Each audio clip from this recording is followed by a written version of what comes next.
द्रोण की पतन। नमस्कार दोस्तों, स्वागत है आपका हमारे खास पॉडकास्ट में महाभारत सदाबहार कहानियां बच्चों और बड़ों के लिए। आज हम लेकर आए हैं महाभारत के उस महत्वपूर्ण और दिलचस्प अध्याय की कहानी जिसमें द्रोणाचार्य का अंत होता है। इसे हम कहेंगे द्रोण की पतन। इस कहानी के मुख्य पात्र हैं द्रोणाचार्य, धृष्टद्युम्न, अश्वत्थामा और युधिष्ठिर। चलिए पहले इन सभी के बारे में थोड़ा जान लेते हैं ताकि कहानी समझने में और भी मजा आए।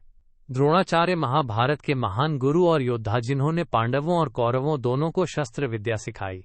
वे द्रोण पुत्र अश्वत्थामा के पिता भी थे। द्रोण का स्वभाव था दृढ़, निष्ठावान और युद्ध में अडिग। लेकिन उनकी निष्ठा और कर्तव्यपरायणता के बीच एक बड़ा सवाल खड़ा था, क्या युद्ध में सब कुछ सही ठहराया जा सकता है, खासकर जब बात आती है अंत के लिए माध्यम की। अब आते हैं धृष्टद्युम्न पर। वे थे द्रुपद के पुत्र जो द्रोण के पुराने दुश्मन थे। द्रोण ने एक बार द्रुपद को अपमानित किया था, इसलिए धृष्टद्युम्न की इच्छा थी कि वे अपने पिता का बदला जरूर लें। इसी बदले की भावना ने उन्हें युद्ध में एक खास भूमिका दी। अश्वत्थामा द्रोण का पुत्र वीर और निडर योद्धा था। उसकी बहादुरी और युद्ध कौशल के चर्चे पूरे महाभारत में थे। और अंत में युधिष्ठिर जो पांडवों के सबसे बड़े और सबसे शांत स्वभाव वाले भाई थे। सत्य और धर्म के प्रति उनकी गहरी आस्था थी, लेकिन युद्ध की भीषणता ने उन्हें कई बार कठिन निर्णय लेने पर मजबूर किया। कहानी का समय है कुरुक्षेत्र के युद्ध के मध्य चरण का। युद्ध की आंच इतनी तेज थी कि हर पल नई नई घटनाएं हो रही थीं और हर फैसले का असर पूरे युद्ध पर पड़ रहा था। अब हम उस मोड़ पर आते हैं जब द्रोणाचार्य ने हथियार डालने का फैसला किया। तो चलिए कहानी शुरू करते हैं। एक दिन युद्ध भूमि पर पांडवों के सेनापति धृष्टद्युम्न ने एक चाल चली। उन्होंने घोषणा करवाई कि अश्वत्थामा मरा हुआ है। ये सुनकर द्रोण का मन टूट गया। उन्हें लगा कि उनका पुत्र मर चुका है, इसलिए वो युद्ध जारी नहीं रख सकते। लेकिन ये सच नहीं था। ये खबर झूठी थी, मगर इस झूठ के पीछे एक सच्चाई थी। अश्वत्थामा ने एक युद्ध में घाव पाया था, लेकिन वो मर नहीं चुका था। यहाँ पर ध्यान दें दोस्तों, ये कहानी हमें एक बहुत बड़ा सवाल देती है। क्या हमेशा सच बोलना अच्छा होता है, और क्या कभी कभी सच को इस तरह पेश किया जा सकता है कि उसका मतलब बदल जाए?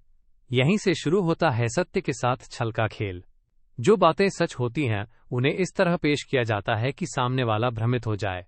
यही रणनीति युद्ध की एक कठोर सच्चाई है। द्रोण ने अपने हथियार नीचे रख दिए क्योंकि उनका दिल टूट चुका था। वे सोच रहे थे कि अब युद्ध जीतने का कोई मतलब नहीं रहा। लेकिन धृष्टद्युम्न ने इस मौके का फायदा उठाया। उन्होंने द्रोण को मार दिया, जिससे द्रुपद का बदला पूरा हुआ। यहाँ पर हम अंत के लिए माध्यम के सिद्धांत पर भी सोच सकते हैं। क्या द्रोण के जीवन पर हमला करना सही था? क्या युद्ध में बदले की भावना को खत्म करने का कोई तरीका हो सकता था? ये सवाल आज भी हमारे जीवन में प्रासंगिक हैं। कभी कभी हम भी ऐसे फैसले लेते हैं जो केवल बदला लेने के लिए होते हैं, और इससे एक बदले की चक्र शुरू हो जाती है जो अंतहीन हो सकती है। युधिष्ठिर जो सत्य और धर्म के पक्षधर थे, इस घटना को देखकर भी सोच में पड़ गए। उनकी समझ में आया कि युद्ध केवल एक युद्ध नहीं बल्कि मानवीय भावनाओं और कमजोरियों का भी खेल है। कभी कभी सही और गलत के बीच की रेखाएं धुंधली हो जाती हैं। दोस्तों, इस कहानी से हमें ये सीख मिलती है कि जीवन में चाहे कितनी भी कठिनाई आए, हमें सच को समझदारी से अपनाना चाहिए, और बदले की भावना कभी भी स्थायी समाधान नहीं लाती। द्रोण की मृत्यु ने युद्ध की दिशा बदली, लेकिन उससे हमें यह भी याद रखना चाहिए कि हिंसा का अंत हिंसा ही होता है। तो अगली बार जब हम किसी कठिन फैसले के सामने हो तो सोचें, क्या हमारा माध्यम भी उतना ही महत्वपूर्ण है जितना हमारा अंत? क्या हम सच को इस तरह पेश कर रहे हैं कि वो दूसरों के लिए सही अर्थ रखता हो, और क्या हम बदले की भावना से आगे बढ़कर शांति की ओर कदम बढ़ा सकते हैं? आज की कहानी यहीं समाप्त होती है। आशा है आपको ये अध्याय पसंद आया होगा। अगली बार हम महाभारत की किसी और रहस्यमयी और प्रेरणादायक कहानी के साथ फिर मिलेंगे। धन्यवाद सुनने के लिए। तब तक के लिए स्वस्थ रहें, खुश रहें और कहानियों के साथ जुड़े रहें। जय महाभारत।